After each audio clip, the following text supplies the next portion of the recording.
Christian Morel, moi je suis donc vice-président du conseil régional en charge de l'agriculture, agriculteur en retraite depuis quelques temps. Ce coup-ci j'étais agriculteur tout à côté, là à Saône, à Gaec, où c'est qu'on a installé, ils sont installés derrière moi 3 jeunes cadre familial pour faire une production de lait à Morbier, et surtout de la transformation laitière à la ferme, et une production aussi d'électricité, des choses comme ça. Donc voilà, assez content de ce passage de relais au niveau de la ferme à Saône.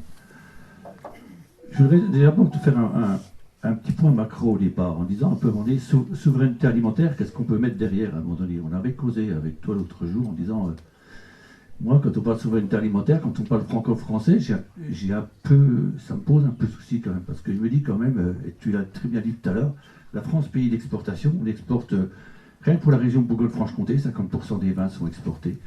On prend les fromages, 40% des fromages sont exportés. On prend les céréales, plus de 50% des céréales sont exportées. Alors c'est vrai qu'on importe à un moment donné, c'est vrai qu'on importe. Mais la difficulté, c'est que si on veut exporter, il faut importer. Parce que on n'est que dans une balance commerciale. Alors on importe énormément des pays européens. Alors on parle tout souvent de l'Ukraine, du Brésil. Simple exemple pour le poulet, on importe 50% du poulet, c'est vrai, mais on importe 80% du poulet de la communauté européenne. 20% viennent en gros d'Ukraine et du Brésil, en gros à 10-10, si je simplifie un peu les chiffres pour que vous sachiez un peu où c'est qu'on en est. Donc, on est dans ce contexte-là au niveau économique. Donc c'est toute une économie qui est gérée. Rien que pour vous donner un chiffre, les vins en Bourgogne-Franche-Comté, 20 milliards d'euros. C'est un chiffre dingue, c'est comme ça. On est un des plus beaux vignobles qui l'ont cher, donc c'est aussi important. C'est aussi très très important de voir ces chiffres-là et de les savoir pour l'économie du territoire.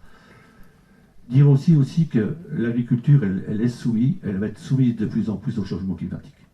On va être obligé de changer certaines méthodes, parce que pourquoi l'eau, et pourquoi aussi parce qu'aujourd'hui, on importe des produits qui viennent d'Italie, d'Espagne, du Maroc, et je crains que demain, on ne puisse plus les importer parce qu'on ne pourra plus les produire en Espagne, au Maroc ou ailleurs. Donc il faudrait qu'on se pose vraiment la question de notre alimentation, de notre manière de produire. Est-ce qu'on veut des tomates toute l'année? Est-ce qu'on veut d'autres produits, des agrumes toute l'année? On les fait quoi? Comment? Et moi, je me dis aussi que le changement climatique va changer beaucoup de choses. C'est la production aussi. Regardez, moi j'ai un chiffre quand même qui tient. Dans le blé, où tu as parlé du blé tout à l'heure, dans le blé depuis 20 ans, les rendements ils sont linéaires. On augmente en technique, on augmente en engrais, on augmente en tout ce qu'on veut. Depuis 20 ans, on fait 6 tonnes et demie en moyenne en France, on fait 6 tonnes et demie en moyenne en France à l'hectare, avec tout ce qu'on essaie de faire.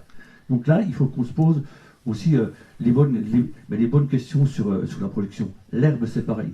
On a un super, et tu l'as dit tout à l'heure, on a un super secteur d'herbe en Bourgogne-Franche-Comté. Par contre, aujourd'hui, à part cette année, voire un peu l'an dernier, la production herbagère, elle tombe. Donc voilà, il faut qu'on tienne l'élevage aussi avec tout ce système macro-là qu'on a. Il faut qu'on fasse quand même attention dans le monde dans lequel on vit. Et aussi quand on parle de balance commerciale de l'agriculture. N'oublions pas aussi, et c'est une chance pour ça, c'est que qu'est-ce qui a fait faire du déficit aujourd'hui la balance commerciale? C'est depuis quelques années l'augmentation du prix du cacao, l'augmentation du prix du café. C'est par 2 ou par 3 à un moment donné. Les agrumes aussi, qu'on importe. Donc il y a ce qu'on ne vend pas, mais il y a aussi ce qu'on achète qui est plus cher. Heureusement, parce que moi je suis allé au Cameroun il y a quelques années suivre les producteurs de cacao. Quand on voyait le prix où ils vendaient le cacao, il fallait quand même avoir du courage pour aller en faire à un moment donné. Donc aujourd'hui, ils gagnent un peu leur vie, c'est un peu mieux comme ça. Et l'autre chiffre que je voulais vous donner aussi, c'est que, et vous l'avez un peu abordé tout à l'heure, quand vous achetez pour 100 euros du produit alimentaire, ce qui revient à l'agriculteur, c'est 8 euros. 100 euros de produits alimentaires, ce qui revient à l'agriculteur en net, c'est 8 euros. Tout le restant, c'est la transformation des produits intermédiaires, la logistique, tout ce que vous voulez, mais il faut avoir ça en tête. Et ça, j'ai encore dit l'autre jour au gros faiseur de viande qui s'appelle Bicard, qui est en France, qui a quand 70% de la transformation, c'est lui qui le fait. Je ne sais pas les marques, mais vous les connaissez. Quand je suis arrivé au conseil régional, dans 3 ans, il me dit attention, vous avez une politique qui dit qu'il faut augmenter le prix de la viande. Moi, j'y crois pas du tout, parce qu'on va casser le marché. Et demain, les gens ne consommeront plus ça. Et depuis ce temps-là, depuis 3 ans, 4 ans, la viande, elle a doublé chez le producteur. Et aujourd'hui, la courbe de baisse de la viande, elle n'a pas bougé. Elle est telle qu'elle était. Ce qui veut bien dire quand même que tout ce langage que vous entendez par des grands pontifs qui viennent dans les télés vous dire attention, pouvoir d'achat, il ne faut pas produire cher. Ouais. La part qui va à l'agriculteur, elle est minime là-dedans. Elle est minime là-dedans. Rappelons-le, il faut bien se le rappeler à un moment donné, quand on cause revenu agriculteur, c'est quand même ça à mon avis. C'est à quel prix il va vendre son produit, mais c'est un petit point général, je pourrais aller plus loin, mais que je voulais faire d'entrée. Alors l'autre point, c'est un peu pour ça que je suis aussi là, c'est dire qu'est-ce que fait la région là, donc comment peut faire la région, comment peut intervenir la région. Vous avez parlé tout à l'heure de la PAC et des fonds de la PAC. Les fonds de la PAC, on vous l'a dit tout à l'heure, 10 milliards d'euros au niveau de la France pour tout ce qui est là. Mais dans la PAC, vous avez aussi bien, pour ceux qui seraient dans la tête des communes, du fonds leader, vous avez du Natura 2000, vous avez autre chose. Il n'y a pas que de l'agriculture en tant que telle, et il y a aussi toutes les aides à l'industrie agroalimentaire. C'est-à-dire qu'un gros faiseur agroalimentaire, il est aidé par des subventions qui viennent de la région, qui viennent de l'Europe, qui viennent d'ailleurs. Ça, c'est dans tout le montant de la PAC. D'accord ? Dans la PAC aussi, il y a tout ce qui est aide à l'installation des jeunes agriculteurs. Donc ça, c'est aussi dans la PAC. Je suis allé un peu trop vite, mais dans ce que gère la région, elle gère les aides à l'investissement. Et l'État gère les aides à la surface. C'est-à-dire chaque agriculteur qui touche la surface, ça c'est l'État qui gère. L'État gère aussi une chose depuis 3 ans, que ce n'était pas le cas avant, il gère tous les aides à la bio. Les aides à la bio aujourd'hui sont repassées sous contrôle de l'État. Nous, on ne gère plus les aides à la bio dans les régions, à part quelques critères qu'on pourrait mettre. Est-ce que je peux vous dire par rapport à ça? Donc, c'est vraiment les aides à l'investissement. Et nous, ce qu'on a fait, alors, ce qui a fait, regardez un peu les agriculteurs, vous avez vu quand même des agriculteurs, des fois, n'étaient pas contents contre la région, c'est qu'on a fait des grilles de sélection, qui sont des grilles que j'appellerais politiques, à mon avis. C'est qu'on ne veut pas aider à l'investissement tous les modèles d'agriculture. Exemple, par exemple, je reviens sur le poulet. La profession veut qu'on aide à tous les investissements de tous les poulets, ce qu'ils appellent poulet du quotidien. Le poulet du quotidien, c'est le poulet que vous avez acheté bas de gamme que partout. Moi, je dis que l'argent public n'est pas fait pour aller vers des productions comme ça. L'argent public, elle est là sur la production de poulet, comme sur les autres poulets, pour la monter en gamme, pour que le consommateur aille vers ait des produits dans son assiette de meilleure qualité. Donc, je ne vois pas pourquoi on mettrait de l'argent public dans des produits comme ça. Donc c'est un débat qu'on a avec la profession, qui va encore, je crois que ça va m'occuper encore un peu cet automne, parce qu'ils reviennent sérieusement à la charge sur ce dossier-là, mais c'est ça à demander. Surtout que, je reviens sur mon sujet de tout à l'heure, le poulet, en plus, c'est ce que j'appelle, moi, de la viande invisible. Pourquoi de la viande invisible? Parce que c'est toute la viande de la restauration au foyer. La restauration au foyer se sert à 80% dans sa viande de poulet, dans tout ce qu'elle peut faire comme restauration au foyer. Et demander à un jeune qui va acheter un pack ici ou ailleurs, je ne sais pas de date non plus, quelle viande il mange. Je vous dis, une fois sur deux, il ne saura pas. Il ne saura pas. C'est pour ça que j'ai fait de la viande invisible. Et je cite un exemple, et je m'arrêterai peut-être dans les exemples-là. J'étais dans mon resto de mon village l'autre jour, alors je prends un truc, c'était un petit resto, ça, un plat à 19 €, donc c'était je me rappelle, c'était des filets de poulet marinés avec un peu de frites et un peu de salade. Le tout pour 19 €. Le restaurateur, qui est un copain, je lui dis, mais tu peux me dire le prix du poulet que tu as là-dedans, c'est un copain. Il me dit, j'en ai pour 1,50 €. Voilà. Donc, même si l'1,50 € devient 1,80 € pour rémunérer le producteur, je ne vois pas si ça va changer. Mais ça, c'est vraiment un combat politique qu'on a mené ensemble à un moment donné pour payer les vraies choses, le vrai prix au niveau des gens. Donc voilà, moi j'essaie de le faire d'une part en accompagnant l'investissement, comme je vous l'ai dit tout à l'heure, l'aide qu'on dit tout à l'heure aux jeunes agriculteurs. Donc nous, région, c'est nous qui gérons ce qu'on appelle la dotation aux jeunes agriculteurs. Donc c'est une dotation qu'on donne aux agriculteurs quand ils s'installent. Mais ils s'installent aussi quand il a fait quand même un schéma d'installation. Parce qu'il faut quand même que l'agriculteur ait quelque chose qui tienne la route. La somme qu'on donne à chaque jeune agriculteur qui s'installe en Bourgogne-Franche-Comté, 43 000 € pour se mettre en route. D'accord? Plus ces aides d'investissement derrière. L'aide à l'investissement, on a bonifié 2 choses, les jeunes agriculteurs qui s'installent, pour répondre à votre question, et la bio. On a mis la bio dans les critères les plus importants, donc dans les grilles de sélection. Celui qui est jeune agriculteur, qui est en bio, il a le maximum de toutes les aides dont il peut bénéficier au niveau de la région. C'est notre volonté politique de le faire en bio, et après, les signes de qualité. des signes de qualité viennent derrière, et après, on dégringole dans d'autres choses. Ça, c'est notre politique au niveau de l'investissement. L'autre axe qu'on a, vous avez parlé beaucoup tout à l'heure, c'est l'alimentation dans les lycées. Les lycées aujourd'hui, 10 millions de repas par an dans les lycées bourguignons-franc-comtois pour une somme de 26 millions d'euros. Alors, on n'est pas à 70, nous, on a 2,60 du prix du repas.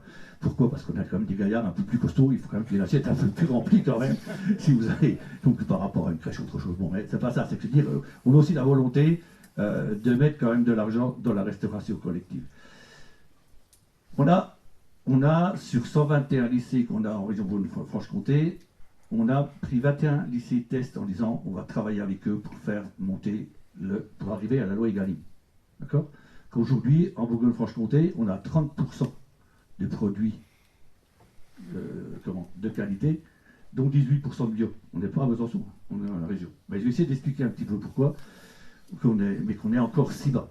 On est encore si bas dans ce cas, donc ce qui nous donne d'ailleurs une marge de manœuvre. Hein, c'est ça qu'il faut comprendre. Mais il faut être positif quand même. La première chose qu'on a vue quand même, c'est qu'il y a une erreur administrative pour moi, c'est que les gestionnaires de lycée ne sont pas sous contrôle de la région. On pilote la région, mais on ne met pas les gestionnaires de lycée. Non. Donc, on sait là. Il faut qu'on travaille avec les gestionnaires de lycée de manière sympa, parce qu'ils ne sont pas sous notre rôle, ils sont sous le rôle de l'État. D'accord? Les cuisiniers sont chez nous, les gestionnaires de lycée sont l'État. Et si ce binôme-là ne marche pas, on fait rien. Et là, on s'aperçoit une chose. Toutes les études qu'on a faites sur les lycées, on est dans l'humain. Si le cuisinier, si le gestionnaire veulent jouer la carte Egalim, on y arrive. Si ils veulent rester dans l'ancien système, où c'est que c'est des monteurs, c'est que c'est autre chose, on prend des produits élaborés et on les donne à manger aux étudiants, ça ne marche pas. Donc on a fait un gros travail pédagogique, un gros travail de formation au niveau des gens pour leur dire ça peut aller. Et ce qu'on a fait dans ces 21 lycées-là, on a pris quand même des leaders, des gens qui arrivent et qui travaillent. Je vais être du coup. Les grandes choses qui arrivent, c'est que les gens qui travaillent des produits bruts s'en sortent. Donc on a mis pas mal d'argent, nous, sur l'investissement dans les cuisines, dans la formation des personnels, pour qu'on puisse arriver à travailler des produits bruts. Parce qu'autrement, si vous avez des produits élaborés, le prix c'est x1, x2, x2, x3. Donc ce travail-là est pour moi essentiel. Donc on a pris 21 lycées référents. Dans ces 21 lycées, en 18 mois, on a augmenté de 10% la part de produits bio et locaux. Donc on va dans le bon sens. Et avec la présidente, on s'est retrouvé dernièrement en Côte d'Or. On va, d'ici la fin du mandat, passer tous les lycées dans ce genre de publication-là. Et pour aider les gestionnaires, on a montré une centrale d'achat au niveau régional pour, comme tu l'as dit tout à l'heure, trouver la solution pour passer à côté des marchés. On a des marchés qui nous bloquent. Donc on a trouvé des solutions. On travaille sur des règles du jeu pour faire des produits sous signe de qualité régionaux, pour faire des marchés ouverts à un tel type de producteurs. On a fait un marché l'autre jour qui était ouvert aux collectifs bio. Donc c'est des collectifs bio qu'on peut y répondre. On a des solutions. On a des solutions, ce que se met en place. On a beaucoup de pédagogie à faire, mais ça, il faut que on y tient énormément. C'est du boulot, mais je vous dis, c'est avant tout les hommes et les femmes qui pilotent les lycées, avec qui on peut travailler. Et ça, c'est pour moi l'essentiel. On devrait y arriver. L'autre idée aussi qu'on a à mettre en place, on en parlera tout à l'heure, nous, c'est la sécurité sociale alimentaire. Sécurité sociale alimentaire, pourquoi? Parce que quand même, vous avez dit tout à l'heure, 16% des gens qui ne consomment pas là, donc il faut qu'on accepte ça. Il faut qu'on travaille l'autour. Le président l'a dit notre nouveau président l'a dit dans sa première prise de parole. Et on a aujourd'hui 2 villes qui travaillent là-dessus, sur lesquelles on va s'appuyer. C'est Autun et Auxerre. On dit qu'il y a du travail de fait là-dessus. C'est un vrai boulot. Mais je crois qu'on ne peut pas dire à un moment donné, on ne peut pas laisser 16% de la population avec des difficultés alimentaires. Ce n'est pas notre choix. C'est pour moi interdit à un moment donné. Donc c'est un des points qu'on va travailler vraiment. Alors, On est au stade embryonnaire, je l'avoue, mais on travaille ça. Et l'autre point, j'en finirai par là, on travaille aussi beaucoup sur les projets alimentaires territoriaux, les régions étant l'organisateur global des projets alimentaires territoriaux. J'aurai encore plein de choses à vous dire, je n'avais pas pris de notes, mais ça va aller.